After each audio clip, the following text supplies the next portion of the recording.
My name is Bob Jarnigan, the Jefferson County historian, and today's Let's Chat is brought to you by Visit Jefferson County, the lake side of the Smokies. Our landmark site today is the Jefferson County Courthouse, and we'll be delving into the rich history that makes this landmark the cornerstone of the Jefferson County community. We have the richest history in the state. So when you come to Jefferson County, you're going to experience the modern conveniences of anywhere else that you go, but you're still going to find that small town friendliness, people speaking to you, asking you who you are, where you're from, and welcoming you to Jefferson County. Dandridge's theme is "We saved a place for you." Jefferson County is "We welcome you, we're glad that you're here." And so it makes it even richer, better place to live and raise your family and just to have fun.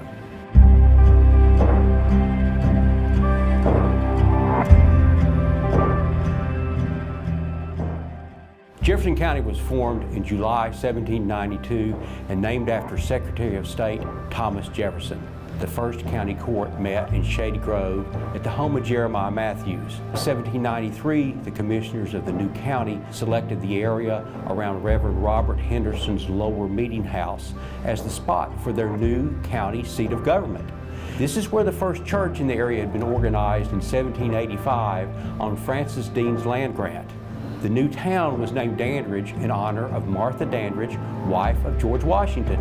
This is where the courthouse would be erected, but it took some time for the government buildings to be constructed, so the next courts met at houses in Dandridge, such as the Billy Blue log cabin, formerly located on the main road just above the current courthouse. In 1844, the county appointed Judge Robert Hines as chairman of the building committee to plan a new, larger courthouse. The new courthouse was completed in 1845 and utilizes the Greek Revival style of architecture, which was popular at the time.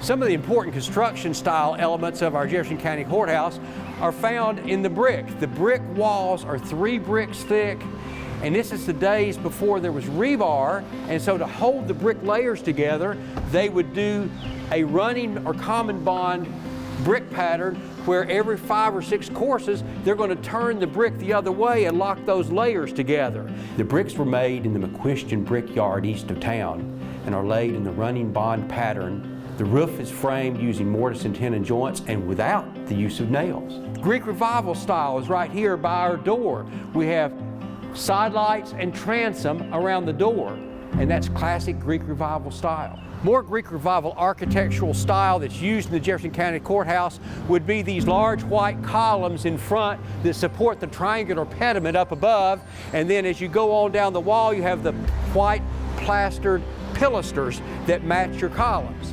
In 1957, an addition was added off of a back corner of the original building. There was a need for additional offices and vaults. There's never been a major fire at the courthouse, and all of the county records are intact back to the original founding date of 1792. The archives office, located on the 2nd floor, is in charge of preserving and cataloging the old county documents.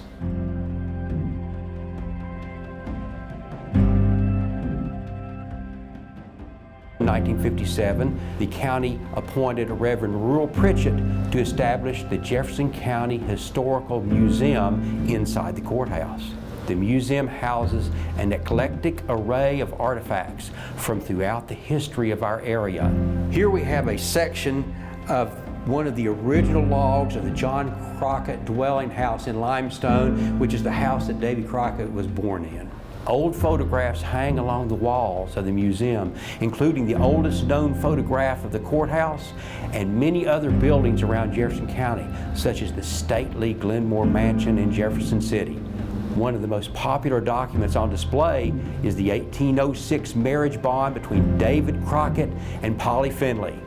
And don't miss the display case where there is an exact replica of Davy Crockett's Pennsylvania long rifle that he carried through the woods of Jefferson County while living here as a young man. By the 1970s, the old courthouse was beginning to show its age and looking a bit rough. So in 1978, the nonprofit Restore Our Courthouse was formed for the purpose of obtaining a grant toward a plan to restore the courthouse. County historian George Bowen was the driving force behind the restoration efforts, and Gene Burr from Knoxville was hired as architect.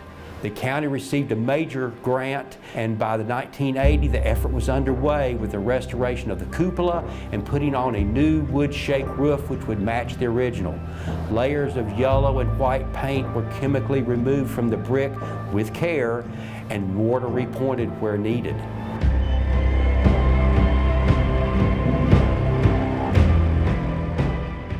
But there was a time we almost lost this wonderful structure when TVA came to East Tennessee to build a series of hydroelectric dams to help with flood control and to produce cheap hydroelectric power. There was a dam plan for the French Broad River downstream from Dandridge. Opposition to the plan was fierce among the citizens around Dandridge, and also many of the businesses that would be severely impacted, such as Bush Brothers and Company, which stood to lose much of their finest produce growing lands along the French Broad River, as well as their Oak Grove processing plant. But Congress approved the Douglas Project in January of 1942 during the midst of World War II, and construction began on February the 2nd. The federal government needed vast amounts of energy to divert toward the production of aluminum in Alcoa and the construction of the world's largest complex of buildings in Oak Ridge to house the Secret Cities Manhattan Project. So they used the sentiment of doing your part for the war effort to push through the approval of the Douglas Dam project. Many communities located along the French Broad River would be flooded, and Dandridge was on the danger list. In fact, the surveyors had placed a round bronze marker on the second step in front of the courthouse representing the full level of the new lake. But the town of Dandridge formed a planning commission to deal with the upcoming changes, and this commission came up with the idea of building a large rock and earthen dike to hold back the waters from the new lake. The plan was submitted to TVA and the Army Corps of Engineers, and the plan was deemed doable. Congress appropriated $1 million for the construction of the dike, thereby saving the courthouse and the downtown Dandridge National Historic District. Thank you for chatting with us today. I hope you learned a thing or two along the way. We encourage you to visit the Jefferson County Courthouse and walk in the steps of Davy Crockett. From myself, our friends at Visit Jefferson County, and the entire Project Let's Chat team, we thank you for your time and hope that you will join us at our next landmark.